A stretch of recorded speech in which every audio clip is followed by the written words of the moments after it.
Hello അപ്പോ ഇന്ന് നമ്മളൊരു ബ്രഹ്മാണ്ഡ ഷോപ്പിംഗ് വ്ലോഗായിട്ടാണ് ഇറങ്ങിയിരിക്കുന്നത്. ഇന്നത്തെ നമ്മുടെ സ്പോൺസർ ദേ ഇവനല്ല, നമ്മുടെ അടിമയാണ്. അടിമയ്ക്ക് പൈസ മൊത്തം മുടിപ്പിക്കാൻ പോണ ഉറപ്പാണ്. പക്ഷേ അവരുടെ എണ്ണം കണ്ട അധ്വാനിച്ചിട്ടുണ്ടാക്കിയ പോലെ ഗായ്സ് സ്കോളർഷിപ്പ് കിട്ടിയ ഫണ്ടാണ്. അതെ അതെ അതാ എനിക്ക് കിട്ടിയ ഫണ്ടല്ലേ, എനിക്ക് കിട്ടിയ പൈസ ഇതൊക്കെ. അതെ അത് പക്ഷേ നമ്മുടെ പൈസ. അപ്പൊ ഇവൻ ഇന്ന് അടിമയല്ല, ഇന്ന് നമ്മുടെ അടിമയല്ല, ഇന്ന് നമ്മുടെ രാജാവാണ്. അപ്പൊ നമ്മൾ ഇന്ന് ആ പൈസ മൊത്തം അടിച്ച് പൊളിച്ച് ഷോപ്പ് ചെയ്ത് നമുക്ക് എല്ലാ വേണ്ട സാധനങ്ങളെല്ലാം നോട്ട് ചെയ്ത് വെച്ചാൽ ഒന്നിനൊരു മടി കാണിക്കില്ല. നമ്മളായിരിക്കും അടിമകൾ. നമ്മളടിമകൾ ഇന്ന് ഞങ്ങൾ നിന്റെ അടിമകൾ. വാരിക്കോരെടുക്കാം, പക്ഷെ വേണ്ടതൊക്കെ എടുക്കാം.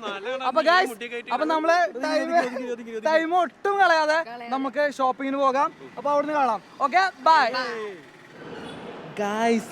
സെക്യൂരിറ്റിക്കാരൻ ചെറിയ പ്രശ്നമാക്കി ഉണ്ടായിരുന്നു. നമ്മൾ ബഹളം, നമ്മുടെ ഇൻട്രോക്ക് ഇച്ചിരി സൗണ്ട് കൂടി. അപ്പോൾ നമുക്ക് പരമാവധി സൗണ്ട് കുറച്ചിട്ട് എല്ലാം പിടിക്കാൻ നോക്കാം, എല്ലാം മാക്സിമം കാണിക്കാൻ നോക്കാം. എനിക്കറിയില്ല എന്താവും.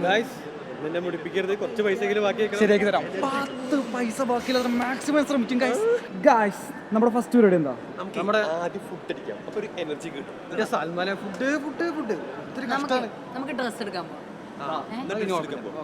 അപ്പോൾ ഗൈസ്, നമുക്ക് ആദ്യം എന്ത് ചെയ്യാം? ഡ്രസ് പർച്ചേസ് നടത്താം. അതിനുശേഷം എന്ത് വേണമെന്ന് നമുക്ക് എന്നിട്ട് തീരുമാനിക്കാം. ഓക്കെ ഗൈസ്, അപ്പോൾ നമുക്ക് ഈ ഷോപ്പിൽ കയറാം. എവിടെയാണോ പോകുന്നത്? അവിടെ എന്താ പ്രശ്നം? എന്താ? ജെൻസ് കളക്ഷൻ എനിക്ക് അല്ലല്ല, അവിടെ യൂണിസെക്ഷൻ ഇല്ലേ? അപ്പൊ ഞാൻ അടിച്ചു പൊളിക്കുന്നത് അടിമെന്തെടുക്കണത്, അടിമെന്തെടുക്കണത് എനിക്കൊന്നും വേണ്ട. അവരൊന്നും വേണ്ടേ? എന്നൊരു കാര്യം ചെയ്യാം, അവന്റെ കൂടി ഞാൻ എടുക്കാം. അത് വേണ്ട, അത് വേണ്ട, ഞാൻ എടുക്കാം. സോണി തപ്പിക്കോ, സാധനം തപ്പിക്കോ. വേണ്ടെന്ന് പറഞ്ഞ കണ്ണൻ ഇതാ കാര്യമായി ഷോപ്പ് ചെയ്യാൻ തുടങ്ങിയിട്ടുണ്ട് ഗൈസ്.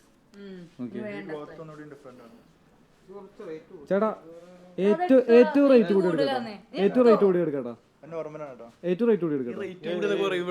അടിമയുടെ മൊത്തം എന്തോ ഒരു ഭയങ്കര ദുഃഖം. നീ നന്നായി എടുത്തോട്ടാ. കാശൊന്നും നോക്കണ്ട. പൈസ നോക്കണം.